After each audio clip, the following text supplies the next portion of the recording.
اعوذ باللہ من الشیطان الرجیم بسم اللہ الرحمن الرحیم۔ السلام علیکم ورحمۃ اللہ وبرکاتہ۔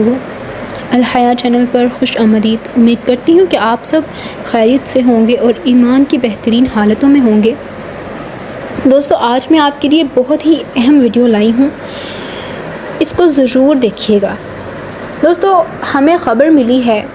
کہ قادیانیوں کی سازش کے مطابق سورہ البقرہ کے سٹارٹنگ پر انہوں نے الفاظ کی چینجنگ کی ہوئی ہے، جیسا کہ یہاں پر ہمیں معلوم ہوتا ہے الذین یؤمنون، ٹھیک ہے، الذین یؤمنون، لیکن انہوں نے یہاں پر لا کا اضافہ کرتے ہوئے جو ہے لا یؤمنون بنا دیا ہے، ٹھیک ہے، جس کا مطلب جو ہے لا میں یعنی کہ نہیں میں آ جاتا ہے، ٹھیک ہے، بالغیب وَيُقِيمُونَ الصَّلَاةَ، یہاں پر آنا تھا وَيُقِيمُونَ الصَّلَاةَ، لیکن یہاں پر انہوں نے کیا لکھ دیا وَيُنْفِقُونَ، ٹھیک ہے، وَيُقِيمُ کا مطلب ہوتا ہے کہ قائم کرے، ٹھیک ہے، اور لیکن انہوں نے یہاں پر کیا کیا يُنْفِقُون لگا دیا، مطلب کہ خرچ کرے، ٹھیک ہے، استغفر اللہ۔ پھر اس کے بعد ہے وَمِمَّا رَزَقْنَاهُمْ يُنْفِقُونَ، یہاں پر يُنْفِقُون آنا تھا لیکن انہوں نے کیا لگا دیا یقیمون، ٹھیک ہے، تو جو ہم نے ان کو رزق دیا یقیمون، وہ اس میں سے قائم کرتے ہیں، ٹھیک ہے، یہاں پر جو ہے وہ پھر سے لفظ جو ہے وہ چینج ہو گیا، استغفر اللہ، نعوذ باللہ۔ الذین یؤمنون بالغیب ویقیمون الصلاۃ ومما رزقناہم ینفقون، اس طرح یہ آیت تھی، جبکہ انہوں نے لگا دیا الذین، وہ لوگ، لا جو نہیں، یؤمنون ایمان لائے، ٹھیک ہے، وہ لوگ جو نہیں ایمان لائے، بالغیب غیب کے ساتھ، وینفقون اور وہ خرچ کرتے ہیں، الصلاۃ نماز کو، ومما اور اس چیز کو جو رزقناہم ہم نے ان کو رزق دیا، یقیمون قائم کرتے ہیں اس کو، ٹھیک ہے، جبکہ اس کا اصل ترجمہ کیا ہے الذین، وہ لوگ جو یؤمنون ایمان لائے، بالغیب غیب پر یا غیب کے ساتھ، وَيُقِيمُونَ الصَّلَاةَ اور وہ قائم کرتے ہیں نماز، وَمِمَّا اور اس چیز میں سے جو رزقناہم ہم نے ان کو رزق دیا، ينفقون وہ خرچ کرتے ہیں۔ یہ آیت جو ہے وہ اس طرح سے ہے، اور انہوں نے یہاں پر اتنا مطلب چینج کر دیا۔ دوستو، اب میرا آپ کو یہ پیغام دینے کا مقصد یہ ہے کہ آج کے دور میں بعض لوگ اگر ہم ان سے کسی حدیث کے متعلق ریفرنس مانگتے ہیں، یعنی کہ اس کا حوالہ پوچھتے ہیں کہ یہ حدیث آپ نے کہاں سے سنی ہے، یا پھر یہ حدیث کس بک کی ہے، ٹھیک ہے، صحاح ستہ کی بکس کا سب کو پتہ ہے، ٹھیک ہے، صحیح مسلم، صحیح بخاری، ٹھیک ہے، تو اس طرح سے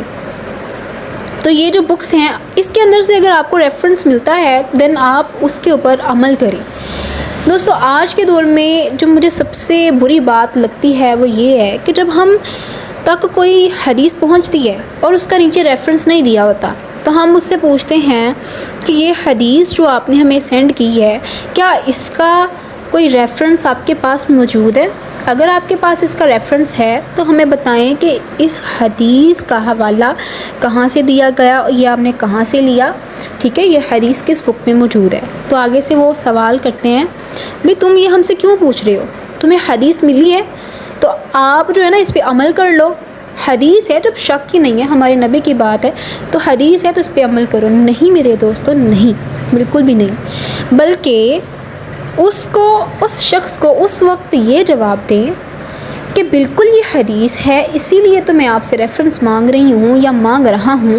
ٹھیک ہے، اسی لیے ہم آپ سے ریفرنس مانگ رہے ہیں تاکہ ہمارے علم میں جو ہے وہ اضافہ ہو سکے اور ہم اس بات پہ پختہ ہو جائیں کہ یہ حقیقت ہے، یہ اصل حدیث ہے، اس میں کوئی اضافہ نہیں ہے، اس میں کوئی کمی نہیں ہے، یہ مکمل اسی طرح سے ہے، مکمل اسی طرح سے موجود ہے، ٹھیک ہے، تاکہ ہم اس کو خود بھی اس کے اوپر عمل کر سکیں اور اس کو جو ہے آگے دوسروں تک بھی پہنچا سکیں۔ لیکن اگر وہ آگے سے ہمیں پھر سے ایسا کوئی سوال،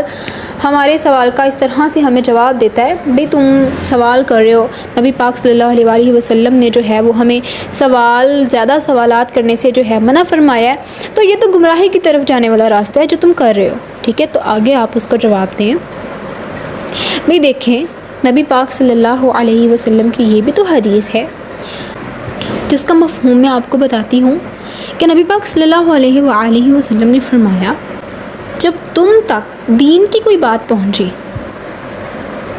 اس کی تحقیق کرو، پہلے اس کی تحقیق کرو، پھر اس کے بعد جب تمہیں یہ چیز پختہ ہو جائے کہ یہ حق ہے تو اس پر خود بھی عمل کرو اور پھر اس کو دوسروں تک پہنچاؤ تاکہ دوسروں کے علم میں بھی اضافہ ہو سکے اور وہ بھی اس پر عمل کریں، ٹھیک ہے؟ تو آپ یہ حدیث ان کے سامنے رکھیں اور کہیں بھئی یہ دیکھو یہ ہمارا حق ہے، ہمارے نبی پاک صلی اللہ علیہ وسلم کا فرمان ہے کہ جب تمہیں کوئی دین کی بات پتہ چلتی ہے تو پہلے اس کی تحقیق کر لینی چاہیے۔ اسی لیے میں اپنے نبی کی بات پر عمل کرتے ہوئے میں اس چیز کا جو ہے اس حدیث کا یا جو تم نے یہ بات مجھے کہہ رہے ہو اس کا ریفرنس آپ سے اس وجہ سے مانگ رہا ہوں یا مانگ رہی ہوں، ٹھیک ہے؟ ہم اس وجہ سے یہ ریفرنس آپ سے مانگ رہے ہیں، ٹھیک ہے؟ تو برائے مہربانی سب سے پہلے تو میری التجا آپ سے یہ ہے کہ جب تک آپ کے پاس کوئی بھی چیز دلیل کے ساتھ ثبوت کے ساتھ کہ وہ حق ہے نہ ملے، نہ پہنچے آپ تک، اس کو کبھی بھی آگے شیئر نہ کریں، پہلے اس کی خود تحقیق کر لیں، اس بندے سے پوچھیں جس نے آپ کو سینڈ کی ہے یا جہاں سے آپ کو ملی ہے، وہ آپ وہاں سے اس کی جو ہے وہ کھوج کرنا شروع کریں، ٹھیک ہے؟ کیونکہ جو شخص آج کے دور میں جب لوگ قرآن پاک کی آیات کے اندر تبدیلی لا سکتے ہیں تو پھر آج کے دور کے اندر احادیث چھوٹی کیسے نہیں کر سکتے؟ کیسے وہ کسی حدیث میں اضافہ یا کسی حدیث میں کمی نہیں کر سکتے؟ کچھ الفاظ کٹ سکتے ہیں، کچھ الفاظ کو زیادہ کر سکتے ہیں، کچھ اپنے سے ایڈنگ ہو سکتی ہے، پھر کیسے نہیں ہو سکتا؟ اگر قرآن پاک میں اس حد تک تبدیلی کر سکتا ہے کوئی، تو پھر حدیث کے مفہوم کے اندر یا حدیث میں کیسے کوئی تبدیلی نہیں کر سکتا؟ بتائیں۔ یہ بات کہنا کہ یہ ٹھیک ہی ہوگا تو اس لیے میں عمل کرتا ہوں یا کرتی ہوں، ٹھیک ہے؟ یہ چیز نہیں، بلکہ آپ اس کی پہلے تحقیق کریں، جب تحقیق ہو جانے کے بعد پختہ ہو جائے کہ یہ بالکل ٹھیک ہے، اس کو خود بھی اس کے اوپر عمل کریں اور دوسروں تک پہنچائیں، ٹھیک ہے؟ اول تو ایسی کوئی چیز کبھی کسی کے ساتھ شیئر نہ کریں جس کا کوئی آپ کے پاس حوالہ موجود نہ ہو، جس کے حق ہونے میں شک ہو، ٹھیک ہے؟ اور یہ بات کہہ دینا، کچھ لوگ ایسے ہیں، میں نے اپنی زندگی میں کئی ایسے لوگ دیکھے ہیں، اگر میں ان سے کوئی ریفرنس مانگوں تو وہ آگے سے کہتے ہیں بھئی لکھا ہوا ہے تو سچ ہی ہوگا نا، کسی نے جھوٹ تو نہیں لکھنا۔ اگر کسی کے عقائد لکھے ہیں، ٹھیک ہے، تو عقائد میں کچھ ایسی تبدیلیاں لا چکے ہیں جو وہ بالکل ہی جو ہے وہ مخالف ہوتی ہیں ان عقائد کے، وہ مکمل طور پہ اس طرح سے بیان ہی نہیں ہوتی، چینجنگز کی ہوتی ہیں اس کے اندر، ٹھیک ہے؟ تو میں آپ سے یہاں پر یہی کہنا چاہ رہی ہوں کہ اس وقت جو لوگ کہتے ہیں نا کہ لکھا ہوا ہے تو صحیح ہوگا، آخر کسی نے غلط تو نہیں نہ لکھا ہوگا، اگر یہ کتاب کے اندر موجود ہے تو صحیح ہوگا، یہ غلط نہیں ہوگا۔ تو برائے مہربانی آپ ان سے التجا کریں کہ دیکھو میں یہ نہیں کہتا کہ یہ غلط ہے، ٹھیک ہے؟ میں آپ سے صرف یہ چیز مانگ رہا ہوں، یہ چیز آپ سے میں کہنا چاہ رہا ہوں کہ یہ حق ہے، ساتھ مجھے اس کا ثبوت بھی مل جائے تو زیادہ بہتر ہے، تاکہ میں شک میں نہ رہوں، تاکہ میں مکمل طور پر پوری سکون ہو کر جو ہے وہ اس بات پر عمل کر سکوں، ٹھیک ہے؟ کیونکہ آپ کو ایک اور حدیث شاید آپ کو اس کے بارے میں معلوم ہو، ٹھیک ہے؟ بہت سارے لوگ شاید اس چیز سے ناواقف ہیں۔ ایک اور حدیث کا مفہوم ہے کہ قیامت کے قریب نا ایسے لوگ آ جائیں گے جو احادیث جھوٹی گڑھ گڑھ کر آگے پھیلائیں گے، اور زیادہ تر دنیا کے جو لوگ ہیں نا، زیادہ تر لوگ اسی پر عمل پیرا ہوں گے، اور بہت ہی کم ایسی تعداد ہوگی جو اصل احادیث کی طرف متوجہ ہوں گی، ٹھیک ہے؟ زیادہ تر دنیا جو ہے انہی احادیث کے اوپر عمل کرتی ہوگی جو احادیث اس دور کے لوگوں نے خود سے گڑھ کر آگے پہنچائی ہوں گی، ٹھیک ہے؟ تو اس چیز سے بھی ہمیں ڈرنا چاہیے، اس چیز کو بھی مد نظر رکھنا چاہیے، کیونکہ یہ دین ہے، یہ کوئی عام بات نہیں ہے، یہ سائنس نہیں ہے، یہ میتھ نہیں ہے جس کے اندر ہم چینجنگز کر سکتے ہیں، جس کے اندر ہم رد و بدل کر دیں تو کوئی مسئلہ نہیں ہوگا، جس کو ہر وقت ہم جو ہے کبھی ڈیفینیشن کچھ کر دی، کبھی اس کے اندر کچھ اضافہ کر کے، کبھی اس کے اندر کچھ کمی کر کے اس ڈیفینیشن کو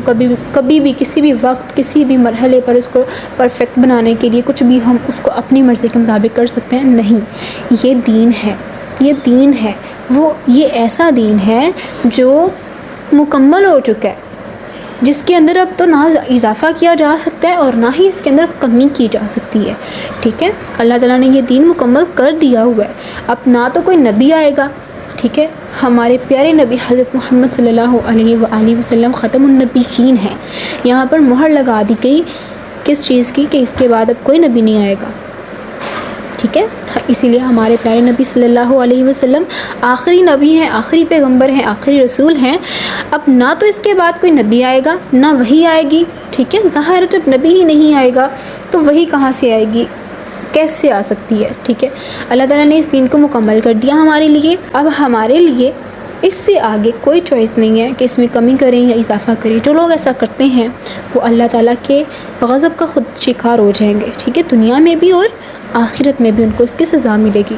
ٹھیک ہے۔ تو پیارے دوستو، اس چیز پر خاص طور پر عمل کریں، اس کو ضرور اپنی زندگی میں شامل کریں کہ جب بھی آپ تک دین کی کوئی بات پہنچے تو آپ اس کو مکمل جان لینے کے بعد ہی اس پر عمل کریں اور اس کو دوسروں تک پہنچائیں۔ امید کرتی ہوں کہ آپ کو میری ویڈیو پسند آئی ہوگی۔ اگر آپ کو میری یہ ویڈیو پسند آئی تو اس کو kindly like, share and subscribe ضرور کیجیے گا۔ ملاقات ہوتی ہے اگلی ویڈیو میں، تب تک کے لیے اللہ حافظ۔